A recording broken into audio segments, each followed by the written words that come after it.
Ẹ kú àṣálẹ́, ẹ sì kú dédé àsìkò yìí. Ìròyìn agbègbè ló ń dé sí etí ìgbọ̀yín. Ẹ tẹ́tí lẹ́kọ̀ọ́ sí ìròyìn náà. Gbénga Olóyèdè ni oníròyìn. Ilé ìgbìmọ̀ aṣòfin àpapọ̀ orílẹ̀-èdè Nàìjíríà ti gbé ìwé àṣẹ wá kalẹ̀ èyí tí yóò máa mú kí wọ́n dá ọjọ́ ikú fún ẹnikẹ́ni tí wọ́n bá ká àjèrè ìwà gbígbé egbògi olóró mọ́ lọ́wọ́. Ìwé àṣẹ wá ọ̀hún èyí tí ó jẹ́ ti tàwọn àjọ tó ń gbógun ti ìwà gbígbé egbògi olóró ló jẹ́ ọ̀kan nínú èyí tí àwọn ilé ìgbìmọ̀ aṣòfin àpapọ̀ orílẹ̀-èdè yìí bu ọwọ́ lù níbi ètò ìjókòó wọn tó wáyé ní ọjọ́ Thursday ọ̀sẹ̀ tí a wà yìí. Bẹ́ẹ̀ ni tí a kò bá gbàgbé, àwọn ènìyàn ilé ìgbìmọ̀ aṣòfin àpapọ̀ ni wọ́n fìmọ̀ ṣọ̀kan tẹ́wọ́ gba ìbu ọwọ́ lù ìwé àṣẹ ọ̀hún lẹ́yìn ọ̀pọ̀ awuyewuye àti àríyànjiyàn láàrin àwọn ènìyàn aláṣẹ ilé aṣòfin àpapọ̀ orílẹ̀-èdè Nàìjíríà.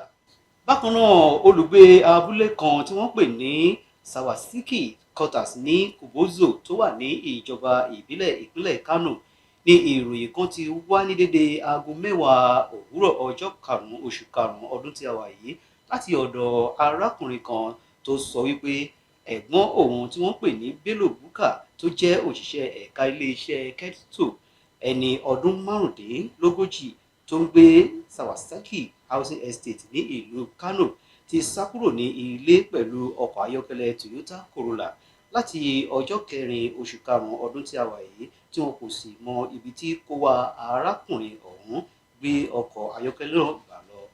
Bákan náà ní ọjọ́ kan náà ni wọ́n tún mú ìròyìn láàkọ òmíràn wá wípé wọ́n gbé òkú ọkùnrin kan jù sínú ìletò abúlé kan tí wọ́n pè ní Beshi ní Kumbozo ní ìjọba ìbílẹ̀ kan náà ní ìlú Kano.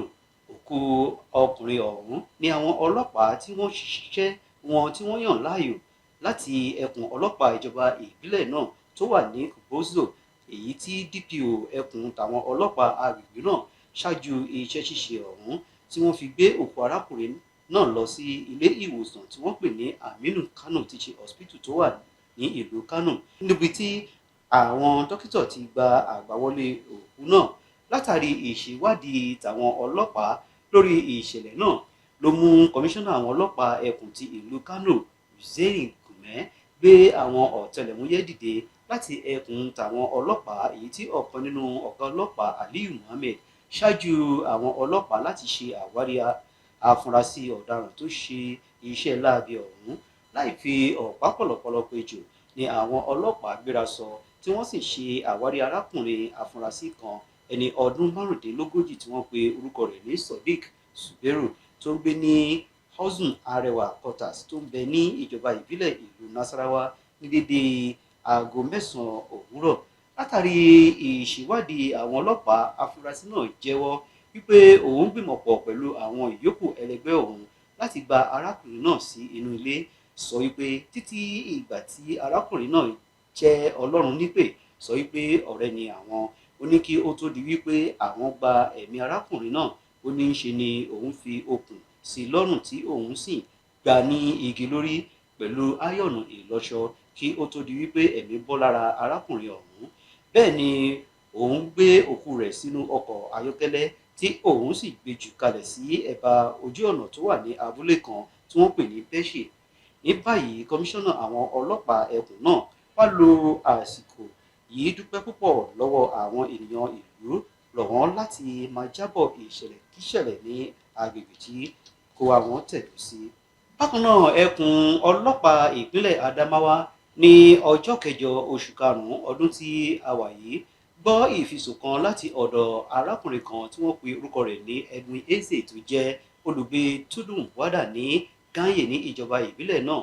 Sọ wípé àwọn ajínigbé yabo ìjọba ìbílẹ̀ Ganye tí wọ́n sì mú ọmọ rẹ̀ tó jẹ́ ọmọ ọdún 9 tí wọ́n pe orúkọ rẹ̀ ní Ebuka Edwin lọ síbi tí ẹnìkan kò mọ̀. Sọ wípé láìpẹ́ ni àwọn ajínigbé náà pe ẹ̀rọ ìbánisọ̀rọ̀ tí wọ́n sì béèrè fún owó tó tó ní 10 million naira. Bákan náà ni àwọn ajínigbé náà tún béèrè fún owó oúnjẹ 150,000 naira. Èyí ló tún túbọ̀ mú kí kọmíṣánná ẹkùn tàwọn ọlọ́pàá Adamawa gbéra sọ láti lọ gba ọmọdékùnrin náà kalẹ̀ lọ́wọ́ àwọn ajínigbé afurasí ọ̀hún.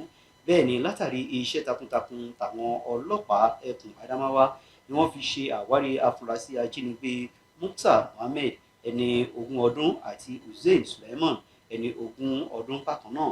Ọmọ abúlé Beshi Yoro ní ìjọba ìbílẹ̀ Taraba ni àwọn afurasí méjì náà ti wá.